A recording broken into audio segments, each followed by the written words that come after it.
C'est parti. Tout le temps où j'étais new-yorkais, c'était là. Mais maintenant, c'est parti. J'ai voulu me faire interner dans un asile aujourd'hui. La nuit, les cauchemars, je ne peux plus les arrêter. Et le jour, les songes atroces.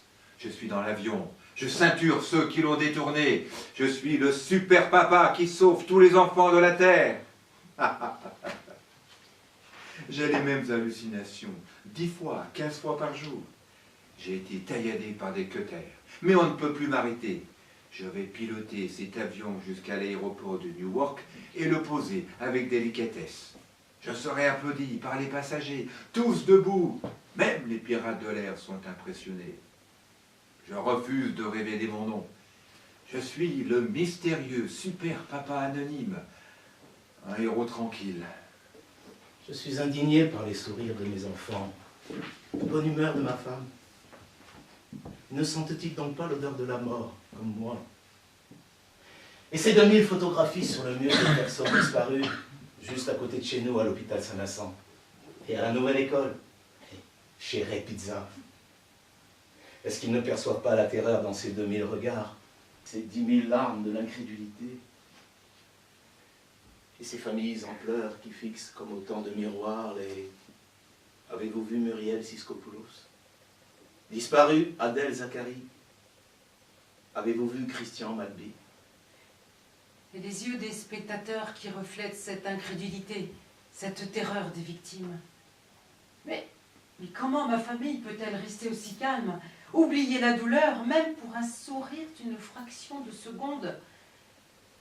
Et ces 6000 corps qui, à Ground Zero, à 10 minutes de jogging de notre maison, se décomposent, qui nous adressent des ondes d'amour, mais sans nulle tendresse dans ce royaume de rats d'égout. Je vois un policier aujourd'hui. Pas plus de 40 ans, coquet. Je suis en train de courir pour, un temps, fuir le désespoir. Il est seul, au coin de la 9e avenue et de la 17e rue, gardant... Dieu seul sait quoi. Il a l'air si triste. Ça va? Je lui demande tout simplement pour lui faire comprendre qu'il n'est pas invisible. Pas si bien que ça. Pas si bien que ça. Et il se met à sangloter. Je frôle son bras, poursuis mon chemin, lui permettant de retrouver un semblant de dignité. Un policier qui pleure?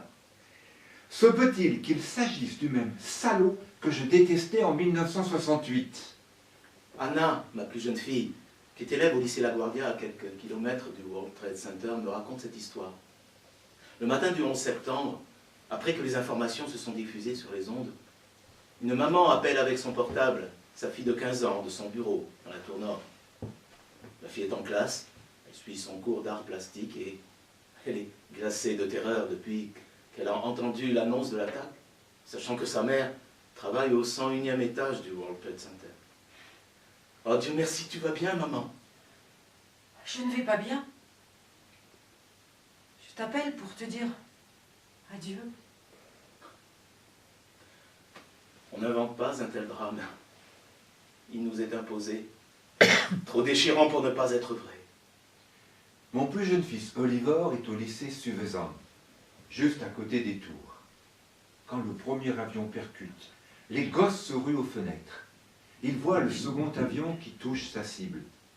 Puis ils voient les gens qui choisissent entre le feu et le sol, sautent, et ce couple, virgule, emblématique, qui se tient par la main.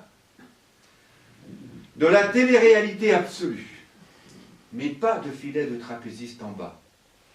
Puis ils voient les tours qui s'effondrent. Ils assistent à l'entière amputation. Mais où vont-ils ranger ces nouvelles informations dans leurs jeunes âmes tournées vers l'avenir? Ma femme et moi, nous entendrons l'avion à quelques dizaines de mètres au-dessus de notre maison. Nous sommes dans notre cuisine, baignés de soleil, dégustant un café, profitant de nos dernières secondes de paradis. Le rugissement de l'avion épelle le mot « destin ». Et puis, il y a un bruit sourd et vague, et l'avion hurle ses aigus et tonne ses basses dans une énigme momentanée. Presque aussitôt, le père de ma femme nous appelle de Londres avec un joyeux bonjour et la suggestion que nous devrions peut-être regarder la télé. Un avion venait de s'écraser sur... Nous nous jetons dans l'escalier vers la chambre de notre fils. Par la lucarne, nous voyons la tour victime, inondée par les flammes, les cendres de la crémation s'échappant déjà de sa blessure. Sachant que notre fils se trouve juste en face d'elle, nous dévalons l'escalier, attrapons nos bicyclettes et filons comme le vent vers un point de passage sur l'Hudson River, d'où l'on peut voir l'extrémité nord de son école. Elle n'a pas été touchée, elle est intacte, en sécurité. Les milliers d'employés de bureaux déferlent à notre rencontre, évacuant les tours, le centre financier, la Battery Park City. Tout ce quartier est devenu un enfer. Nous disons, Notre enfant est sauf. Nous nous dirigeons vers le bord extérieur de l'appontement 40, qui s'avance loin sur l'Hudson, afin que notre vue sur le lycée Stuyvesant soit encore meilleure. Maintenant, découvrons que l'autre tour brûle aussi. Un monsieur âgé qui prenait un bain de soleil m'interpelle. Vous savez ce qui se passe, je m'étais endormi et... Je pense immédiatement que les tours ont été attaquées par des terroristes et je le lui dis. Saddam Hussein? Mon fils est dans cette école. Stuyvesant? Difficile à intégrer. Ah, ce doit être un gosse intelligent. C'est vrai. Il est gentil aussi. Au moment où je réponds, étrangement, une évidence me frappe. Mon fils est une partie de moi-même, de ma colonne vertébrale. Au centre de mon dos, il est comme un élément essentiel. Ma femme est restée silencieuse pendant ce banal bavardage avec l'homme du bain de soleil. Son visage est marqué par les larmes. Je sais qu'elle pense à sa mère qui est morte. Rentrons à la maison. En chemin, je demande aux gens si Stuyvesant avait l'air d'aplomb quand ils sont passés devant. Un courtier au visage poupin nous crie. J'étais dans ce lycée. Il n'a pas été touché. Je viens juste de le longer. Ah, je bosse au World Financial Center. Ils nous font partir sans délai. Oh, j'espère que ça va bien se passer. J'ai laissé tout un tas de mes affaires là-bas. Je m'imagine dans la peau d'Oliver. J'ai 15 ans. Je viens juste d'apprendre que les tours sont en feu de l'autre côté de la rue. Je quitte l'école. Je fonce dans l'avenue, juste pour voir ça de plus près. Je suis sûr qu'à l'âge de 15 ans, j'aurais voulu voir tout ça de plus près. Je ne sais plus quoi faire. Vers où aller? Je ne sais pas si notre fils est en sécurité. On essaie de retourner à l'école. Non, de retourner à la maison, d'appeler l'école, d'attendre un appel d'Oli. On arrive à la maison juste pour voir les tours tomber. La première d'abord, puis l'autre.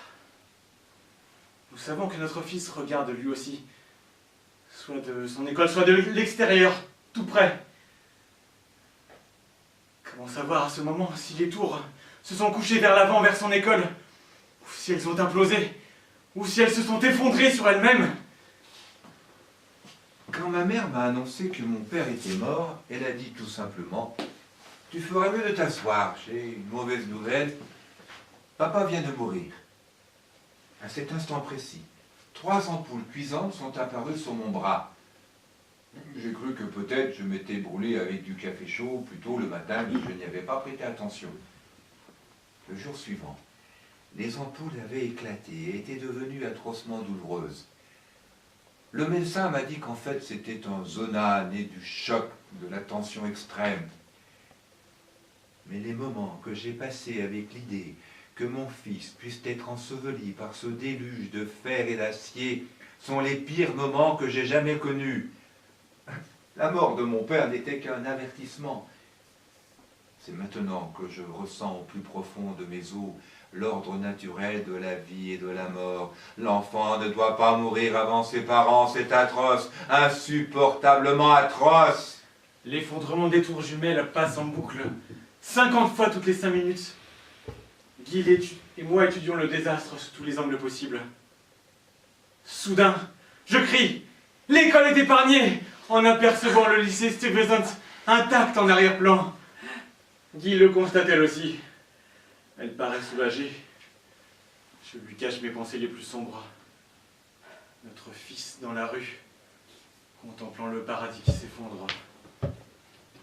Coup de sonnette à l'entrée. C'est mon fils aîné, Matthew. Je devais prendre un vol à l'aéroport de Newark à destination de Los Angeles cet après-midi du 11. J'avais adressé mon itinéraire par courrier électronique à ma famille et mes amis. Matthew, bien sûr, fait partie de cette liste.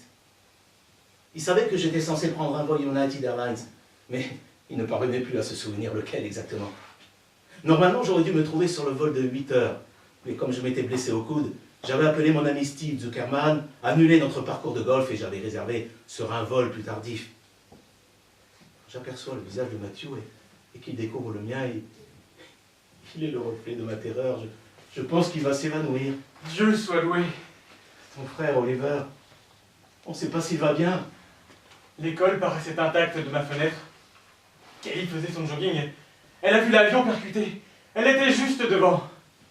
L'appartement de Kelly et Matthew est sur West Street, du même côté que les tours, un peu plus haut sur l'avenue, à la diagonale du lycée d'Oliver.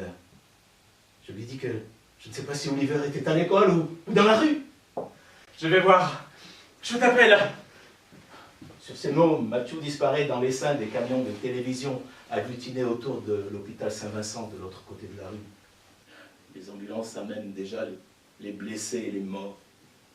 Gil dévale l'escalier. Il vient de montrer l'école. Elle n'a pas été touchée. Un journaliste à la télévision a dit que tous les enfants étaient sains et saufs. Ma femme avait évidemment les mêmes pensées que moi et elle les gardait aussi pour elle. J'appelle le numéro principal de l'école. Occupé. J'appelle de nouveau. Occupé. Je me branche sur le site internet du lycée. Rien. Matthew appelle. Je viens de voir Cathy McKenty. Sa fille, Gaïa, a dit qu'elle a vu Oliver dans la salle de musique. Il va bien. Mes jambes se dérobent. Gaïa, la fille de notre amie Cathy, est à l'école avec Oliver depuis le primaire. Ils sont tous les deux saufs, vivants, épargnés. La voix de Matthew poursuit. Ils vont laisser sortir les enfants d'une minute à l'autre maintenant. Ça y est, je peux les voir avec leur professeur. Je ne peux pas voir si Oli est avec eux car ils sont vraiment trop nombreux. Mais il est forcément dans le groupe. Il vaut bien. J'imagine mon fils parmi ces 3000 camarades d'école remontant la voie rapide. Ah, comme tout ça doit être excitant pour eux. Il va être à la maison dans une minute, papa. Et là-dessus, le téléphone sonne. C'est Oli qui appelle d'un restaurant du voisinage pour demander s'il peut amener des copains de Brooklyn à la maison avec lui, car ils ne peuvent pas rentrer chez eux avec le métro qui ne marche plus. Ah, je ris fort. Oui, bien sûr, dépêchez-vous. Gil est sur l'autre téléphone à l'écoute. Tous les deux, nous pleurons, nous rions à la fois. Je ne peux détacher mon regard d'Oli et de ses copains qui discutent dans notre salle de séjour. Je pense qu'ils sont si beaux qu'ils devraient être exposés dans un musée afin que les gens puissent étudier cette beauté. Bizarrement, je dois harceler les gosses de Brooklyn pour qu'ils acceptent d'appeler leur mère. Ils sont scotchés devant la télévision à regarder ce feuilleton de l'enfer. Les uns après les autres, ils acceptent d'appeler leur famille, mais ils restent toujours décontractés. Ouais, man. Allons, tout va bien. Je vais faire un tour dehors un petit moment. Ok? Notre maison devient le quartier général pour une douzaine de parents de Brooklyn absolument hystériques. En groupe, les gosses regardent la diffusion en boucle du drame à la télévision. C'est maintenant qu'ils réalisent le danger auquel ils viennent d'échapper. La télévision, c'est un moyen d'expression qu'ils comprennent. C'est leur manière habituelle de voir les choses. Ils se rapprochent les uns des autres, plus près maintenant. Ils sont des survivants. La télévision de la réalité. Mais, contrairement au jeu de la télé, il n'y a pas eu besoin d'un vote pour qu'ils quittent l'île. Ils en sont sortis à pied. Derrière notre fenêtre, 1000 personnes ont pris place dans une file d'attente aussi organisée que ce que les New-Yorkais puissent offrir. Ils attendent d'être admis à l'hôpital Saint-Vincent pour donner leur sang. Pas plus d'une heure depuis le début de l'attaque et déjà 1000 personnes sont dans notre rue prêtes à donner leur sang. Un journaliste à la télévision annonce que la même scène se reproduit devant chaque hôpital de New York, de Chinatown à Harlem. Les casernes de pompiers ont été décimées dans notre quartier. 7 jeunes gars dans celle de la 10e rue Ouest, 12 dans celle de la 4e avenue. On estime que près de 300 pompiers sont morts lorsque les tours se sont effondrées. Et devant chaque caserne, des hommes et des femmes de tous âges, de toute taille, de toute apparence viennent avec des bougies et des fleurs. À part cela, on ne sait plus que faire. Sinon, pleurer. Oliver dort sur le plancher de notre chambre 2 nuits de suite. Il dit qu'il n'a pas peur, qu'il trouve juste que c'est un peu dur de dormir, mais pas de peur. Je reste éveillé, allongé pour écouter sa respiration. Je vais dans la chambre d'Anna et je la regarde dormir un moment. Je l'embrasse sur la joue, près, tout près. Je vois son visage souriant et je me rappelle de la petite Anna de 5 ans qui faisait écho au souhait d'Oliver de mourir, exactement au même moment que moi. Je vais vivre beaucoup plus longtemps que toi, papa, parce que je suis jeune et que tu es vieux. Je me rappelle de cet enseignement de Montaigne que j'avais lu pendant mes études, il y a des années de cela. Notre jalousie de voir les enfants vivre et profiter de la vie quand nous sommes enclins à la quitter renforce notre amertume et notre sévérité à leur égard. Nous nous indignons de les voir marcher sur nos traces comme s'ils étaient impatients de nous voir céder la place. Or, si cela nous effraie, alors qu'à la vérité, il est dans l'ordre des choses que les enfants puissent exister et vivre aux dépens de nos propres existences et de nos propres vies, alors nous ne devrions vraiment pas nous lancer dans l'entreprise d'être pères. En famille, nous regardons George Bush, le jeune, s'adresser à la nation. Cela ennuie Anna et elle quitte la pièce. Oliver reste et regarde, mais commence à feuilleter un traité de golf. En quelques minutes, le voilà absorbé par un article sur l'art de frapper la balle en dessous, photo à l'appui. Mais Bush, le jeune, continue son discours de sa voix monotone. Il a presque l'air d'un vrai président. Il tient son événement déterminant. Il le sait. D'un point de vue purement politique, c'est un homme chanceux. Oliver est trop jeune pour se souvenir de Bush, l'ancien, se précipitant lui aussi sur le tournant de sa carrière, moins de 10 ans plus tôt, avec les bombardements sur Bagdad. À cette époque, dès que le discours à la nation de Bush, l'ancien, avait pris fin, j'avais immédiatement entassé Gil, Anna et Oliver dans la voiture familiale et je les avais conduits à la maison de ma mère dans le Massachusetts. J'étais certain que l'Amérique lâcherait ses bombes sur l'Irak et que Saddam Hussein riposterait avec une attaque terroriste sur la ville de New York. J'avais bien évalué le processus. J'avais mal évalué la date. Je n'oublierai jamais ce moment où je regardais la télévision dans la salle de séjour de ma mère, alors que les bombes tombaient sur Bagdad, flots sans fin, de chaotantes lumières, déchirant la nuit comme le feu d'artifice du 4 juillet. Et je me revois, sanglotant, encore et encore, persuadé que les petites familles comme la nôtre allaient être réduites en morceaux alors que le diable Saddam Hussein était à l'abri, bien loin des champs de tuerie.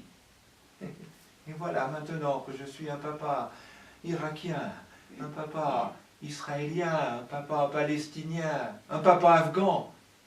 Je suis passé de l'autre côté de la barrière et je connais la terreur abjecte. Ah! Je sais que je veux protéger ma famille. Mais je ne sais tout simplement pas comment. Je suis désemparé. Je peux prétendre encore avoir un semblant de contrôle théorique de la situation, mais je sais que ce n'est qu'une illusion. Je suis livré à moi-même. Je suis désemparé. La partie basse de Manhattan est envahie par la police et l'armée. On ne peut plus aller à la 14e rue et revenir à notre maison sans justifier de notre identité. Le garage de notre véhicule se trouve au-dessus de la voie rapide de Ground Zero, au garage.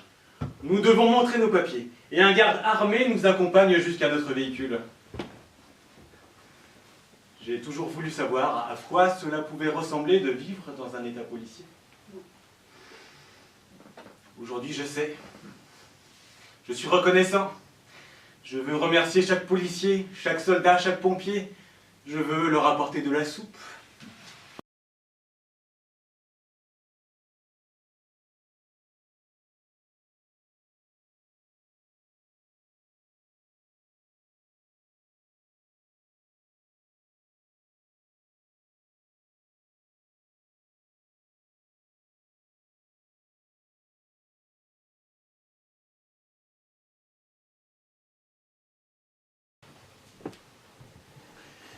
Deux grandes semaines se sont écoulées depuis l'attaque. J'ai le sentiment, autour de moi, que tout le monde revient dans sa vie. Va un peu mieux. Au contraire, je vais de plus en plus mal. Jamais je n'ai connu de telle dépression, un tel désespoir. C'est une dépression de fin du monde.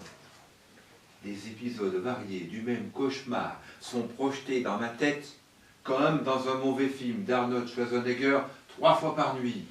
Je suis dans l'avion, je lutte avec les pirates de l'air, j'encourage les autres passagers à attaquer ces fous, j'évite le désastre. Ouais, égocentrique absolu. Mais c'est vraiment bouleversant de vivre comme nous dans la 11e rue Ouest, si près du mur des personnes disparues. Je ne peux le chasser de mon souvenir et de mon regard. Je vois les photos tous les jours.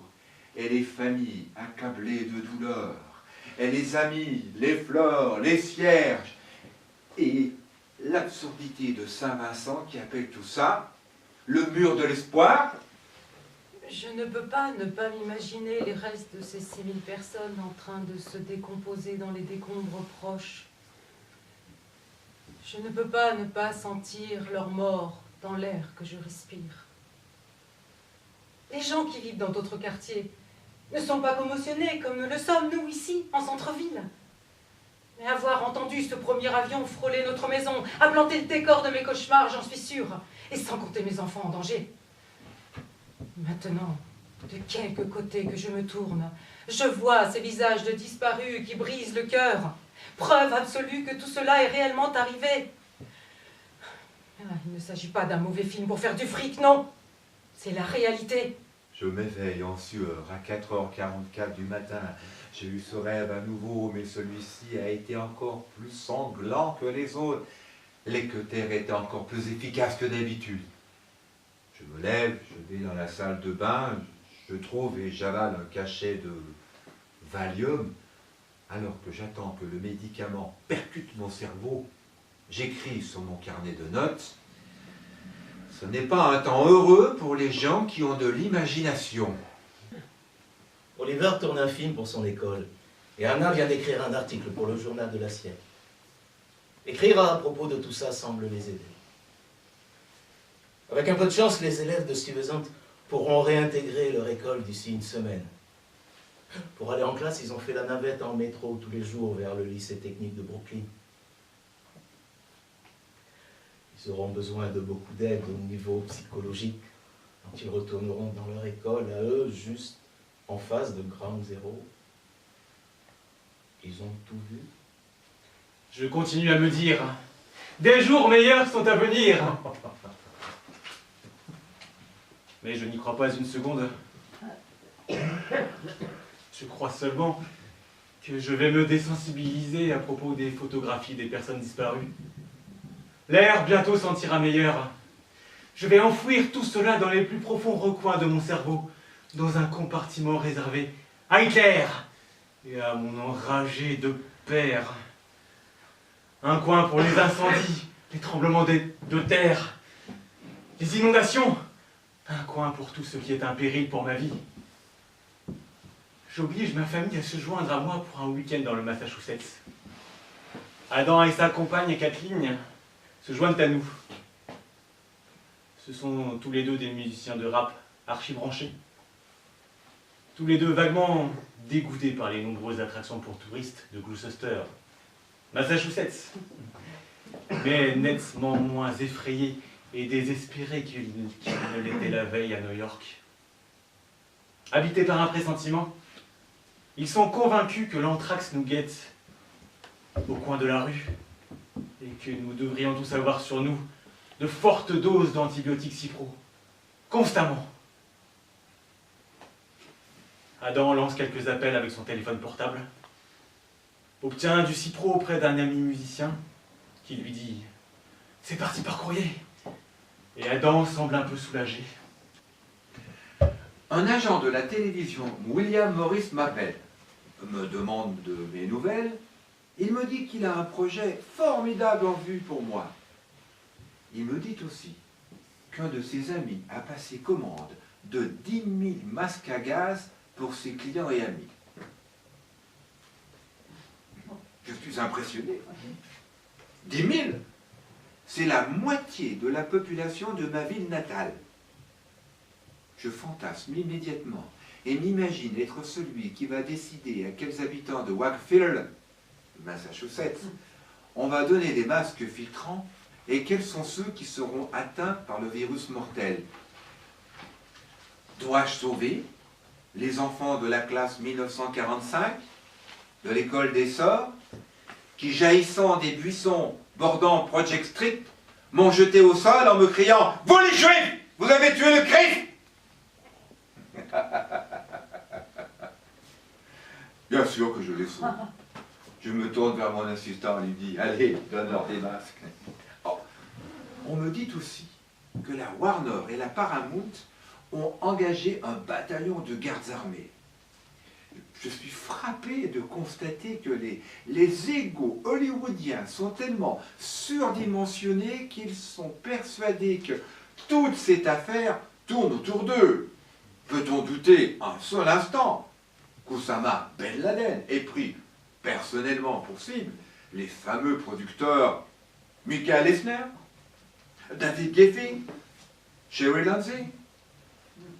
J'essaie d'imaginer le coût de la protection rapprochée des Bruce Willis, Sylvester Stallone, Tom Cruise et autres durs à cuire, héros de la pellicule.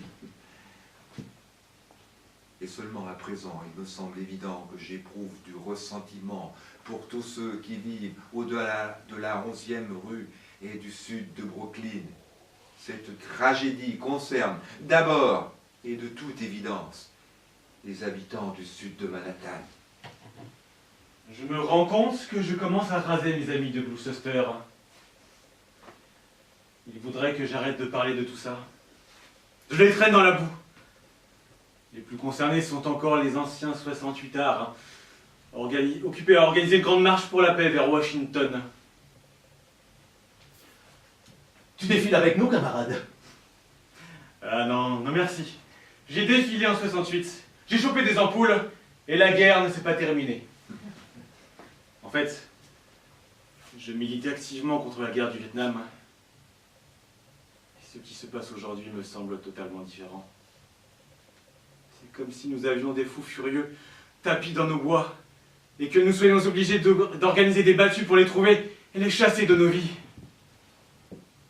La plupart des gens que je rencontre à Gloucester ont repris le cours de leur vie, travaillent leur revers au tennis, mettent en place des décorations compliquées dans leur jardin pour Halloween. Moi, je ne peux parler que de la tragédie. Je suis le vieux radoteur. Le drapeau américain est partout. Comme si le fait de faire flotter ce glorieux étendard dans le vent allait être suffisant.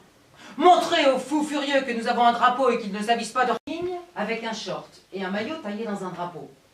Un étendard plus petit est enroulé autour de sa tête. Mais il y a un mois, ce même gaillard aurait été arrêté. Les patriotes fondamentalistes auraient appelé la police pour injure à l'emblème national. Quant aux autres, ils auraient appelé la police pour cas de folie douce. 1 kilomètre plus loin, une jeune femme est en train de faire son jogging quasiment dans la même tenue. Beaucoup de drapeaux sur les maisons du front de mer de Gloucester ont été mis à mal par les vents violents et ils sont en loques. C'est comme si on revenait de Gettysburg après avoir mené le combat vaillamment avec des drapeaux en lambeaux. Je me rends compte que je fais partie d'un groupe de personnes qui semblent plus affectées que les autres par la tragédie. Pour dire les choses simplement, mon groupe est vraiment paniqué. Mais c'est quoi exactement mon groupe? Je me dis que nous sommes principalement des artistes et que les artistes sont plus sensibles. Au début, j'estime que ce constat est positif. Mais les conneries s'accumulent. Et il n'y a pas de bonnes conneries. Les conneries ne vous lâchent plus. Aussi, je continue à ruminer. Une pensée commence à m'effleurer. Ne serais-je pas en train d'utiliser toute cette tragédie pour justifier mon instabilité sans fin, ma dépression continue? Je dois tout d'abord reconnaître que je n'étais pas particulièrement d'humeur à glousser de joie avant le 11 septembre. Et même je formulerai une nouvelle pensée. Ceux d'entre nous qui se sentaient en danger étant enfants se sentent encore plus menacés étant adultes quand survient la crise. C'est dans cet état d'esprit que nous nous sommes développés en êtres humains civilisés. Ces gens chanceux qui ont eu une enfance manège enchanté et bonne nuit les petits, ces gens-là ont face à la crise un sens solide du « on va s'en sortir sans problème ». Jamais, une seule fois dans ma vie, je n'ai cru qu'une situation allait se résoudre sans problème. Cette pensée me fait suffoquer. Écrire, c'est peut-être un moyen de garder le contrôle de sa vie, de la ralentir à une allure à peu près raisonnable, afin qu'elle soit examinée, regardée, comprise. Les histoires qui finissent bien, laissons-les à Neil Simon et à Molière. La vraie vie se termine toujours par des désastres. Cela a toujours été comme ça, cela sera toujours comme ça. Tout ce qui naît, mort. Quand on a vu les choses comme ça, on ne peut pas faire comme si. Il n'y a pas une seule exception à la règle. Le grand âge et l'infirmité, pour ceux qui ont de la chance, un stupide accident ou une putain de maladie de misère pour les jeunes qui n'ont pas de chance. Ainsi va la vie, ainsi va la mort. C'est pourquoi l'enfant qui a grandi dans la menace a un plus grand besoin de saisir la vie à bras le corps, avec le futile espoir de la contrôler. Alors que l'enfant, manège enchanté, bonne nuit les petits, vit avec l'absolue certitude que papa et maman s'arrangeront pour qu'en effet, tout aille bien. Dans les crises, on attend souvent que papa et maman arrangent les choses. Soudain, George Bush le jeune commence à ressembler à un président, au lieu de la poule mouillée minaudante d'il y a 4 semaines. Soudain, le maire de New York, Rudy Giuliani, a l'air vraiment bien. Les mêmes New-Yorkais qui traitaient Rudy de minable, maintenant, ils le traitent de vrai mec. Et Rudy répond à cette affection à la manière d'un vrai mec. De la même manière que Bush le jeune a trouvé quelque chose de présidentiel dans son âme de chauffeur de salle. Comme de bons comédiens, il joue une pièce parfaitement répétée. Et comme un bon public, nous sommes contents de faire comme si. En 3 semaines, je n'ai souri qu'une seule fois. Ma fille aînée, Rachel, me connaît vraiment très bien. Elle m'envoie un dessin qui nous montre les talibans, effrayés, en train de lire un message menaçant de Bush. « Livrez-nous Ben Laden, ou nous inscrirons les femmes dans vos universités !» Je souris et je reproduis le dessin pour l'envoyer à des amis. Je revois Rachel à l'âge de 15 ans me disant... Je pense que les gens qui nous causent le plus de problèmes dans la vie sont ceux dont on pensait qu'ils nous causaient le plus de problèmes. Si seulement Rachel avait été patronne de la CIA, dès l'époque où Ben Laden avait essayé de détruire le World Trade Center, il y a 8 ans. Gil et moi faisons une longue promenade. Nous allons voir notre fils Adam en saut. Il nous reçoit sur le pas de sa porte, sur le trottoir. Kathleen est trop fatiguée pour nous recevoir, elle se repose à l'étage, je la sens retourner. Adam nous dit qu'il prévoit d'organiser un concert destiné à recueillir des fonds pour les familles des victimes. Il est engagé dans l'action, il retourne à la vie quotidienne. Je suis content pour lui, et jaloux. Je lui propose mon aide et il accepte ce concours pourtant peu efficace. Je lui propose de lui fournir les numéros de téléphone de Robert De Niro et Paul Simon, de vieux copains. Parfait. Bon, je vais aussi essayer de coincer Jay-Z, la vedette de rap au gymnase.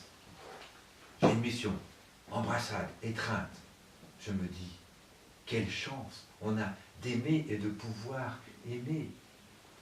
Et Guy et moi faisons des courses à Old Navy et à Banana Republic. Les deux magasins font des soldes géants, des prix écrasés, n'importe quoi pour essayer de ramener les clients dans les rayons.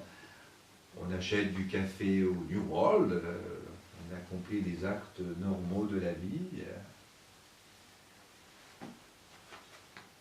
Cela ne marche pas.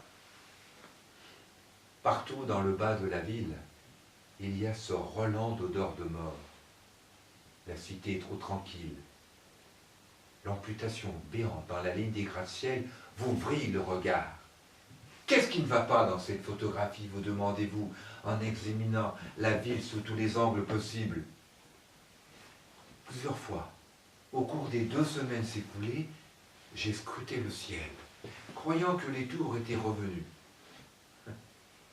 On m'a dit que les personnes amputées ressentent souvent des douleurs dans leurs membres manquants. Je crois que New York ressent la douleur des tours jumelles disparues. Hors de propos en apparence, Guy me tire de ma rêverie et m'affirme. Je pense que les gens qui sont morts avant le 11 septembre ont beaucoup de chance. Ils ne sauront jamais ce qui est arrivé au monde. Je sais qu'elle pense à sa mère. Je ferme les yeux. Je vois le visage de Samuel Beckett. Il pleure. Susan Sontag, dans le New Yorker, publie un article dans lequel elle prétend que les pirates de l'air n'étaient pas des lâches. Je ne suis pas d'accord. À première vue, on peut penser qu'il est vraiment étonnant de planifier sa propre mort pendant une année ou deux. Mais ensuite, vous comprenez que ces fous furieux ne planifiaient pas du tout leur propre mort. Ils planifiaient celle de milliers d'autres personnes. Un individu courageux fait face à son ennemi et livre combat, que ce soit avec des mots ou avec des armes, ou avec les deux. Piloter un avion droit dans un immeuble où travaillent 50 000 employés de bureau, c'est la définition du lâche, Sontag. Vous avez totalement tort. Mais la vie est courte et douloureuse. Ne perdons pas de temps pour un simple mot. Que diriez-vous du terme fou furieux? Bon, d'accord, passons à autre chose. Nous, les Américains, avons vécu dans le déni pendant des années et des années. Notre nation est détestée par à peu près tous ceux qui éprouvent le sentiment opposé. Nous sommes passés de l'innocence auto-suggérée au pire genre qui soit, l'expérience infligée par les autres. Mohamed Atta a laissé des instructions pour ceux qui auraient à s'occuper de son corps. On l'entend sur la radio nationale. Parmi ces demandes, quiconque sera appelé à toucher ses organes génitaux devra porter des gants. Une autre encore, que son corps soit aspergé d'eau de Cologne. Une autre, qu'aucune femme enceinte ne puisse voir son corps et qu'aucune femme ne puisse s'approcher de sa dépouille. Et enfin, que son visage soit enterré, le visage tourné vers l'est. Atta croyait-il vraiment qu'il resterait quelque chose de son corps à mettre en terre? Était-il fou à ce point? Oh oui. Je me surprends à détourner mon visage d'Atta dans le journal. Il y a une telle démence dans ses yeux écarquillés. J'ai peur qu'il ne m'hypnotise et qu'il m'envoie vendre des fleurs à l'entrée du Holland Tunnel. Ah, j'oubliais. Le tunnel est fermé. Mais quel est le cinglé qui a vendu à Atta un billet d'avion aller simple, payé en espèces? Eh bien, celui-là a décroché le gros lot. En faisant des recherches sur Ben Laden et les réseaux islamistes fondamentalistes, la fille d'un ami de Floride a découvert que les pirates de l'air ne devaient en aucun cas mourir près d'un cochon vivant, sous peine de passer l'éternité en enfer. La fille de mon ami envoie un email au président Bush en lui suggérant qu'un porcelet vivant soit installé dans la cabine de pilotage de chaque avion de ligne. Elle m'envoie copie de son email. Je le lis en me demandant si des hôtesses de l'air, nues, offrant des sandwichs, jambon crudité, ne feraient pas aussi bien l'affaire. Je contemple mes enfants autour de la table de la salle à manger. Anna lit un roman et Oliver étudie son livre de sciences de la vie. Je me demande s'ils iront à l'université ou s'ils iront directement du lycée à la guerre. Comment ma grand-mère a-t-elle pu supporter d'avoir ses 3 fils engagés dans la Seconde Guerre mondiale? Comment a-t-elle pu supporter les 2 ans de captivité de mon oncle Willy dans un camp de prisonniers? Je suis profondément impressionné qu'elle ait pu survivre à une telle charge d'angoisse. Je ne pense pas que j'y arriverai. Mais après tout, c'était une femme et je ne suis qu'un homme. Tout le matin, je suis en train de courir sur la voie cyclable de l'Hudson River. Quand je me trouve près de l'appartement de Matthew et Kelly, j'aperçois un groupe de travestis qui font des signes et acclament les camions qui passent au croisement de Christopher Street et de la West Side Highway. Beaucoup de ces hommes qui portent des robes se sont regroupés en chorale et chantent « We will rock you ». Les chauffeurs des camions jouent du klaxon avec bonne humeur en roulant à pleine vitesse. Tout cela se déroule dans un bon esprit, sans méchanceté. Sauf que Ground Zero est à 500 mètres, dans toute son horreur.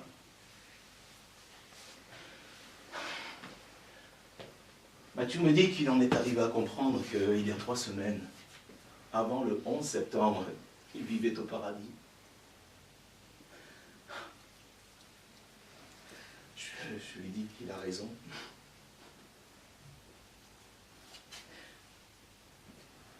Je reste éveillé pendant des heures plus tard, à ressasser cette perte du paradis.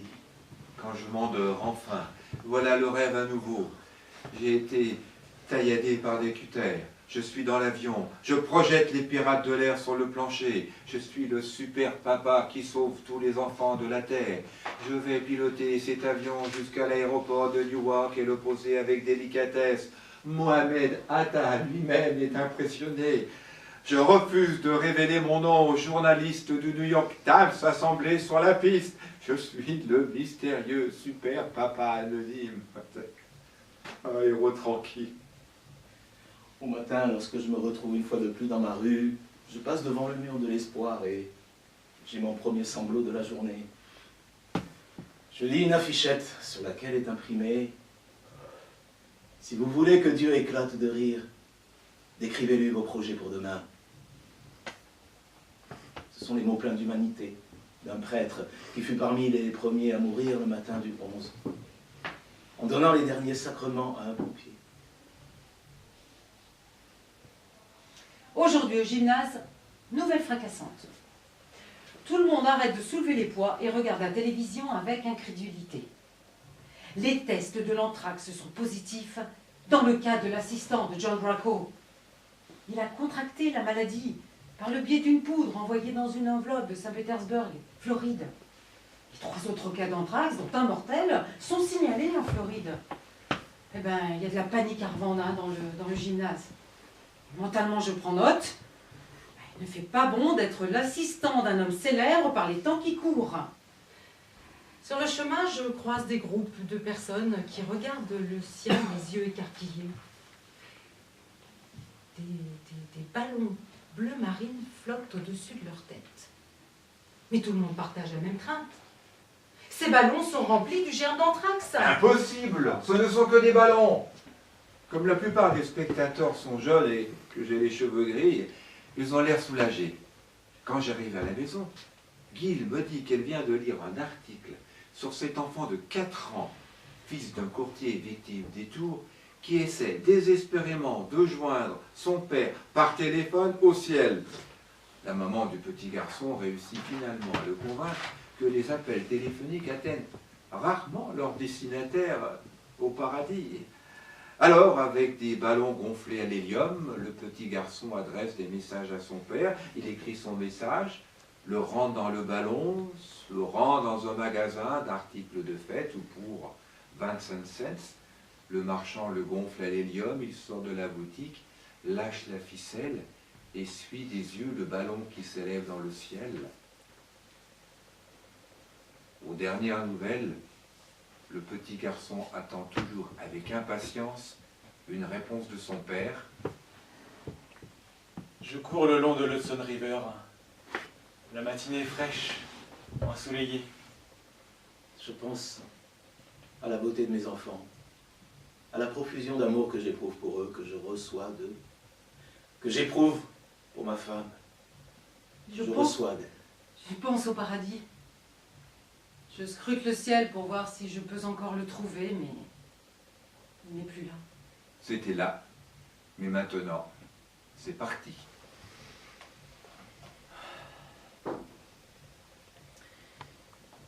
Je viens de voir la météo. Il y aura plus de soleil qu'hier.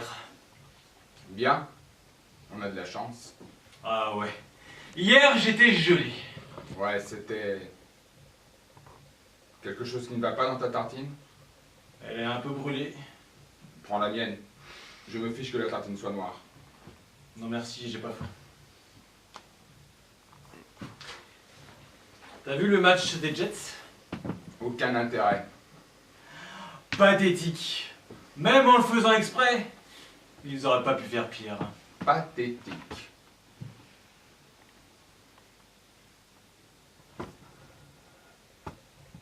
Elle aurait 42 ans aujourd'hui. Non. 41. 41? T'es sûr? Affirmatif. 41.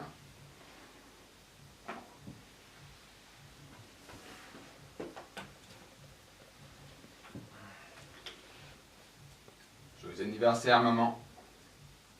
Joyeux anniversaire, maman.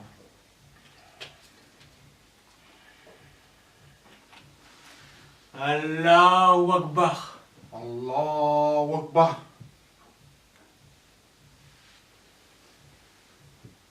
Tu te souviens bien d'elle? Pas bien. Pas vraiment. Et toi? Un peu. Je me souviens juste de son rire. Je ne me souviens de rien de précis. Bizarre. Je fais sûrement un blocage. Notre père, On ne parle pas de lui à vous. il aurait 60 ans. Aucun intérêt.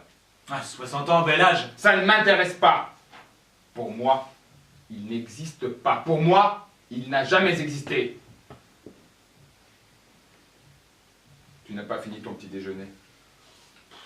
J'ai pas faim. Il faut que tu manges. J'ai pas faim. Il faut que tu manges. Laisse tomber, tu veux, je te dis que j'ai pas Je faim. te dis de manger. J'aime pas manger du poisson le matin. Tu as besoin de protéines pour avoir de la force. Mange. Et alors? Qu'est-ce qui se passe si je ne mange pas?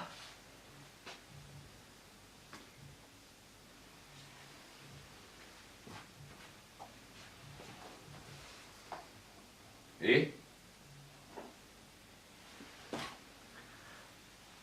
Toutes les louanges à Allah, qui m'a accordé ce repas sans puissance ni effort. Ça te va? ça va. Ok. Tu es bon pour moi. Exactement. Et ne l'oublie pas.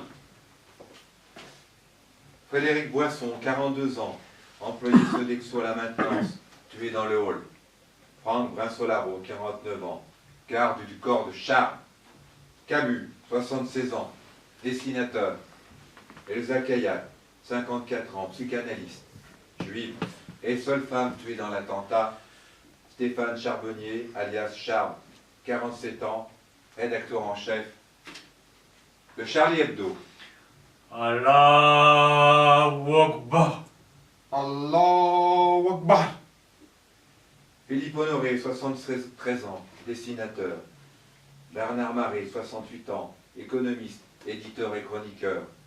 Ahmed Merabé, 42 ans, policier, tué d'une balle dans la tête alors qu'il était allongé dans le hall. Mustapha Ourad, secrétaire de rédaction d'origine algérienne. Michel Renaud, 69 ans, rédacteur invité. Tinius, de son vrai nom Bernard Dérillac, 57 ans, dessinateur. Georges Wolinski, 80 ans, dessinateur. Allahu Akbar. Allahu Akbar.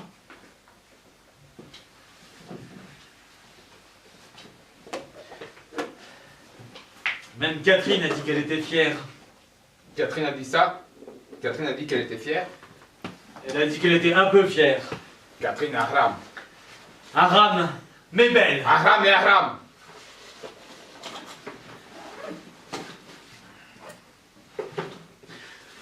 C'est l'heure, Saïd. Ça va? Ça va. Je suis prêt.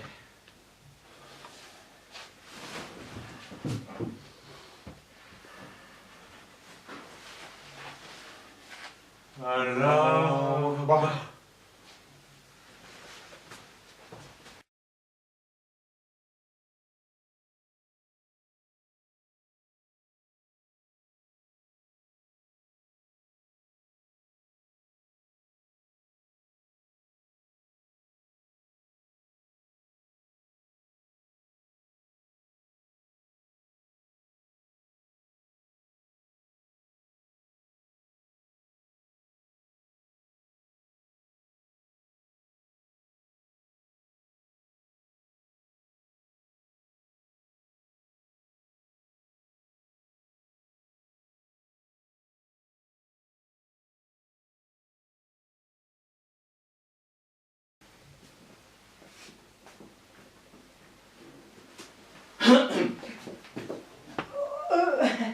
En général, nous n'ouvrons pas avant midi.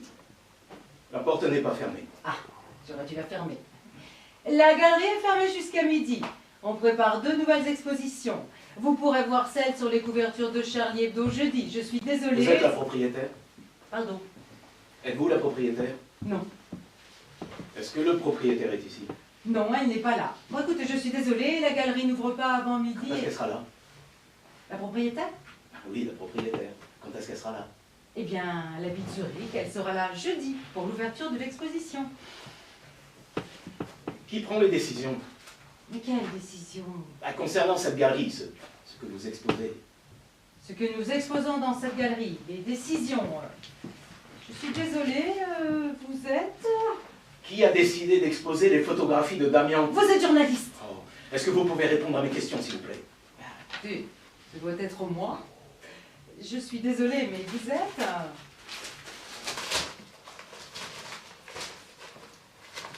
C'est ma mère. Oui, je suis désolée, là, je ne comprends pas bien. Les photographies, les photos de Damian. Mais Ram Damian était un homme. La femme sur les photographies. C'est ma mère. Ah oui, je vois le modèle de Damian sur les photographies. Ah, elle est belle. Elle a 81 ans. Elle est malade. Elle a perdu la mémoire. Oh, elle était belle quand elle a posé pour les photographies. Elles sont obscènes.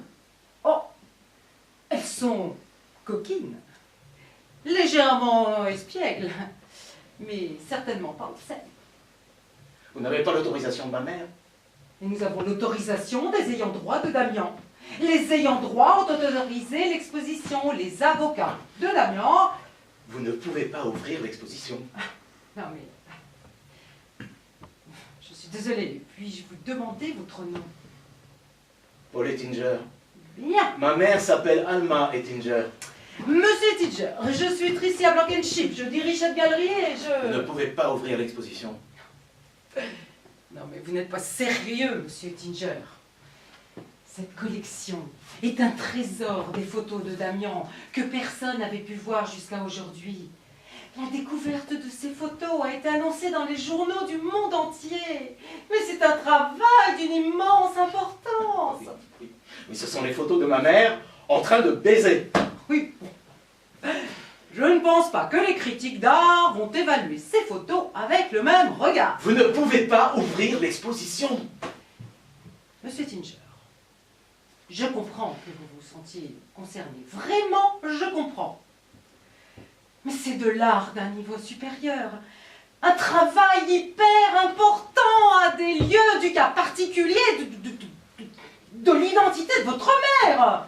L'identité de ma mère est clairement le centre des préoccupations de son mari, de ses enfants et de ses petits-enfants. Vous trouvez cela amusant? Oui, bon, un peu. Mais je ne pense pas que quelqu'un va regarder ces photos étonnamment sensuelles en se posant des questions sur l'identité du modèle de Damien. Mais les photographies sont obscènes, pornographiques. Elles sont légèrement érotiques. Pas vraiment obscènes et certainement pas pornographiques. La découverte de 55 nouvelles photos de Damien a fait sensation littéralement dans le monde entier. Ce sont les premières nouvelles images que l'on peut voir de lui depuis sa mort en 1971. Pornographie. Ah, Damien était incontestablement le plus grand photographe du XXe siècle. Lui seul a su élever la photo du niveau du journalisme à celui de l'art. Je vous les achète.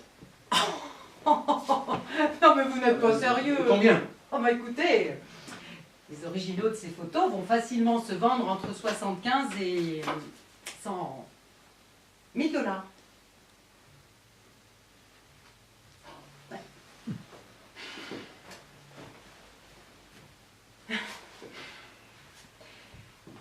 Monsieur Tinger, je comprends que vous soyez bouleversé. Si le modèle de Damien avait été ma mère, ma grand-mère, je me serais certainement sentie concernée par cette œuvre. Mais est-ce que j'essaierais de la censurer? Mais absolument pas. C'est excessivement rare pour une galerie d'avoir une collection de cette taille ou de cette importance qu'on trouverait plutôt dans un musée. On a donné les droits d'exposition à cette galerie parce que nous avons eu le courage de conserver la collection des couvertures de Charlie Hebdo. Après les attentats de Paris, le monde entier s'est levé et a crié « Je suis Charlie !» Mais personne n'osait lire Charlie Hebdo dans un bus ou dans un train. Personne. Les gens étaient terrifiés à l'idée qu'on puisse les voir lire ce journal. Terroristes avaient atteint leur but. Notre collection, caricature de Charlie Hebdo, se dresse courageusement et dit « Nous n'avons pas peur ». Les ayants droit de Damien auraient pu donner les droits à n'importe quel musée dans le monde. N'importe quel musée. Mais c'est à nous qui les ont donnés, à cause de la façon dont nous avons rassemblé et promu cette exposition. Quand tous ces meurtres horribles ont eu lieu, le monde entier a répondu, pas seulement contre le meurtre, cela va sans dire, mais il s'est rallié contre la censure de l'art, contre l'un de nos droits humains les plus fondamentaux. Et je puis vous assurer que cette galerie n'est pas seulement une affaire d'argent, c'est une question d'art et de liberté d'expression.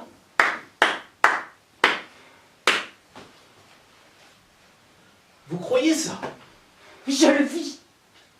Vous ne pensez pas que cette merde raciste, choquante, que vous exposez, provoque les meurtres, implore les meurtres? Non, certainement Ah pas. vraiment, vous ne le pensez pas? Rien ne justifie un meurtre.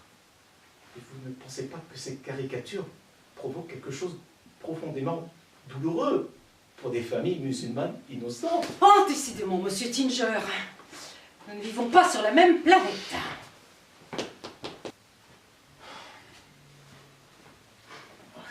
Écoutez-moi, mademoiselle Blancachi. S'il vous plaît.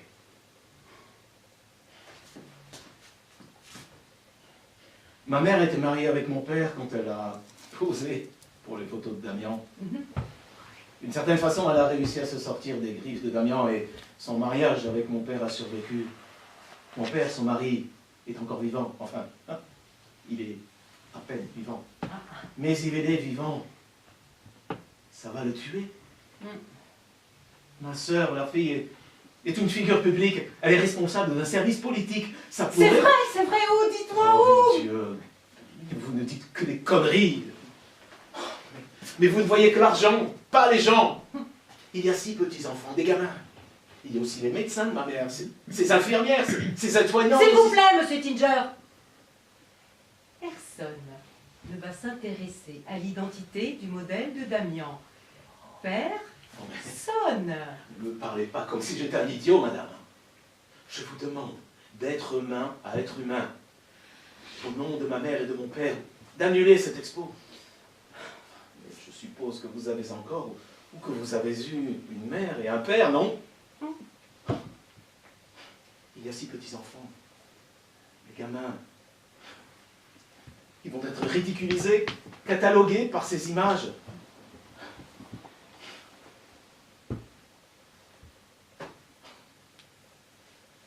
Monsieur Ginger, ces galeries n'ouvrent pas avant midi.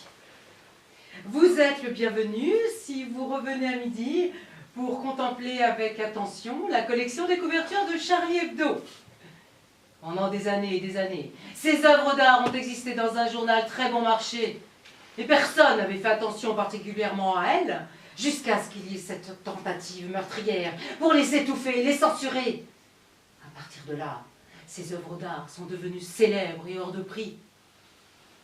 Elles n'ont pas seulement une valeur artistique, elles sont devenues le symbole pour la liberté de l'art. Et vous pouvez intenter des procès contre cette galerie jusqu'à la fin de vos jours. Mais plus vous protestez, plus vous essayez d'étouffer cette œuvre, plus l'importance de cette œuvre va augmenter ainsi que sa valeur. Écoutez-moi bien, madame, parce que je parle fort et clair. Si vous continuez et si vous ouvrez l'exposition, non seulement mes avocats vont faire fermer cette galerie, mais je veillerai personnellement à ce que votre vie soit un enfer, bien pire que votre pire cauchemar. Nous sommes dans Amérique, nous avons des lois. Mes avocats ne vous lâcheront jamais. À genoux! À genoux! À genoux! Mais c'est pas à genoux! Non!